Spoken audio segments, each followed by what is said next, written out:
Most of our thoughts and feelings come from our past experiences. They come from our memories. In fact, your brain is organized to reflect everything you know in your life. Your brain is a record of all the things you've learned and experienced to date. It's an artifact. And when you have an experience, when you're in the midst of an experience, all of your five senses plug you into the external environment. And as your brain is processing all of this vital sensory data, all of that information rushes back to the brain. And when it reaches the brain, it causes jungles of neurons to organize themselves into networks, to string into patterns, to reflect their interaction with their external environment. The moment those neurons organize into patterns, the brain makes a chemical, and that chemical is called a feeling or an emotion. And so experiences tend to create more long-term memories because it patterns or stamps or embosses networks of neurons into very specific patterns, and then the emotional quotient helps us to remember the event.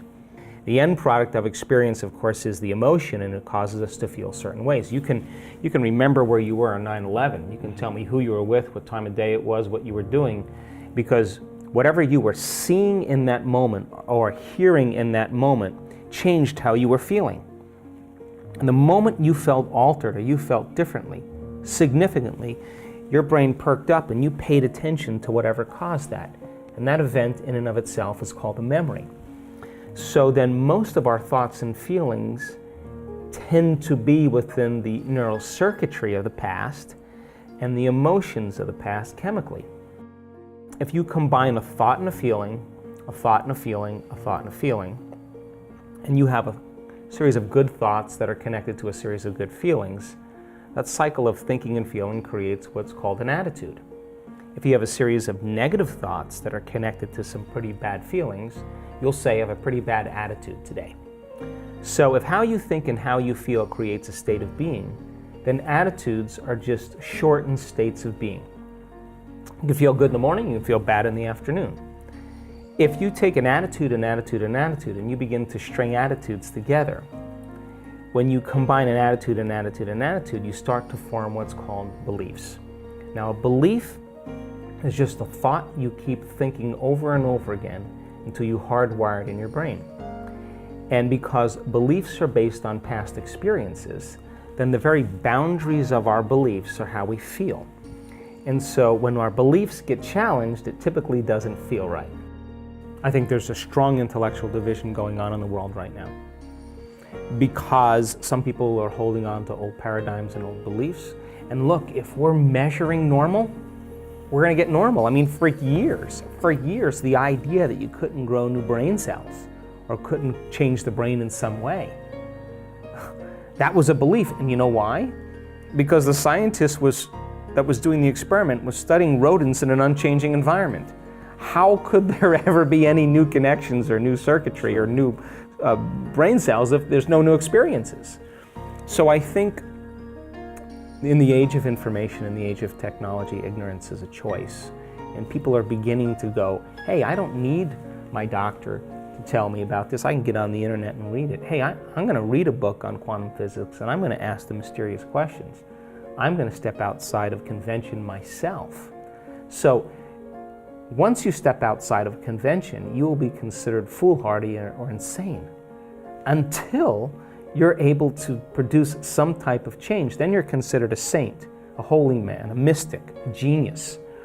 Dare to be original. So I think the camp is divided in a very big way. That's the reason why I'm doing all the measurements. Yeah. Because I want people to understand that the person that healed themselves of that condition, that traumatic brain injury, I want to show you that their brain is better. They're not just saying, I feel better. No, they are better. I want them to see that. Now, they didn't do that with a drug. They didn't do that with a therapy. They didn't do that with anything except by thought alone. And they made those biological changes. So, to answer the question, the camp is divided in many ways. The old paradigms, and then the new understandings and the new paradigms. And then there's this little kind of bridge in between, and we're only as good as the people that are willing to execute it. In other words, you got to be skilled at this. right? You got to be skilled at this. So if you're not skilled at it, we're not going to see any changes. So imagine 500 people or 450 people coming to an event, a workshop, and we are going to help them cross that river and to become conscious of their unconscious thoughts. You know, the ones that say, you can't, it's too hard, this will never happen, I can't change, I'm too this, I'm too old, I'm too that. Get beyond what their habits are, what they say unconsciously. Do they complain? Do they blame? Do they make excuses? Do they feel sorry for themselves? It's a program. They talk about others.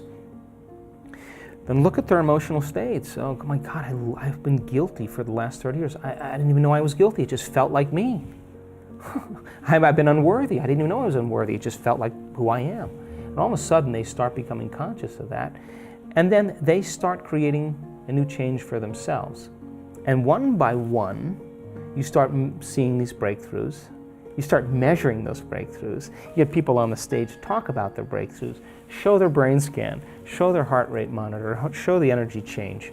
And I guarantee you, just like an infection can create a disease in a community, I believe that wellness can be as infectious as disease. And you start seeing dramatic changes happening in a small community of people who are outside of the conditioning of their environment. The science has to be done to measure it, but the measurements are only as good as our students. And if they're not doing the work, if they're not developing the ability to sustain brainwave states, if they're not getting beyond their analytical mind, because what separates the conscious mind from the subconscious mind is the analytical mind. And if a person doesn't get beyond their analytical mind, they'll still think within their belief. And I've measured enough brains to tell you is that when you think within your belief, or you think within those limited emotions, you are going to make your brain worse, without a doubt. It's only when you transcend that analytical mind that you start falling in to those subconscious programs and you begin to step into the autonomic nervous system where you can change your chemistry and your biology.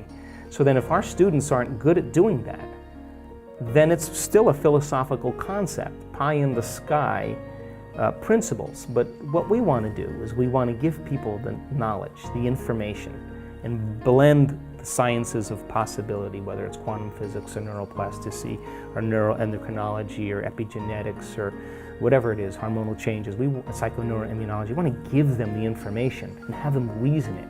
We want them to be able to turn to someone next to them and explain what they just learned, so they wire it in there. Sure. We want to give them the instruction and have them review the instruction, and then we want to put them into the experience. Not everybody is going to have the experience, but all we need is a few.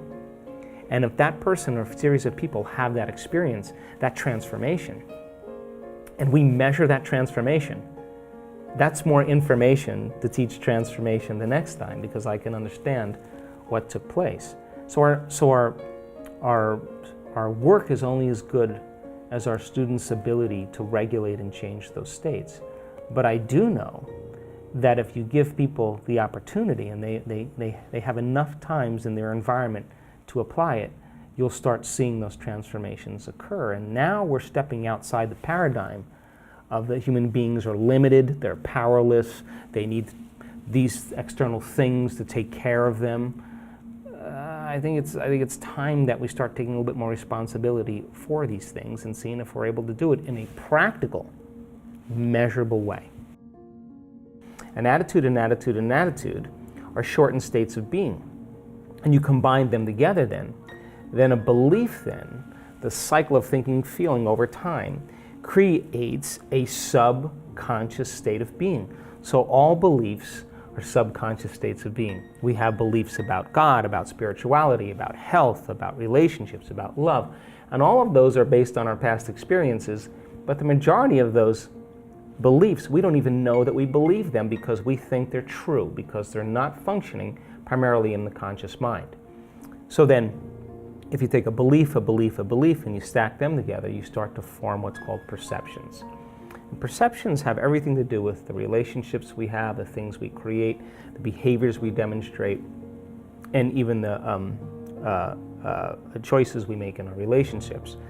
So then, why is that important? Because then, if beliefs are subconscious states of being, and you're stringing beliefs together, then most people are viewing their life through the lens of the past, unconsciously. And they are filling in reality. They're seeing reality. They're filling it in from their past memory. We know this to be true because they did an amazing experiment where they took a group of people and they had them wear these lenses. And the lenses were divided in half. And when they looked to one side, they saw one color. And they looked to another side, they saw another color. And they said to them, okay, well, wear these glasses every day for 2 weeks. Take your kids to school, do all the things you do at work, go shopping, work out, live your life. At the end of 2 weeks, they brought those people back into the lab and they said, look to the left, what color do you see? So we don't see a color. Look to the right, what color do you see? We don't see a color. Now, it says a couple things. Number one, the eyes don't see. The brain sees. But more emphatically important is that those people were filling in their external reality based on their memory in their brain. If they were truly seeing, they would be seeing those colors, right?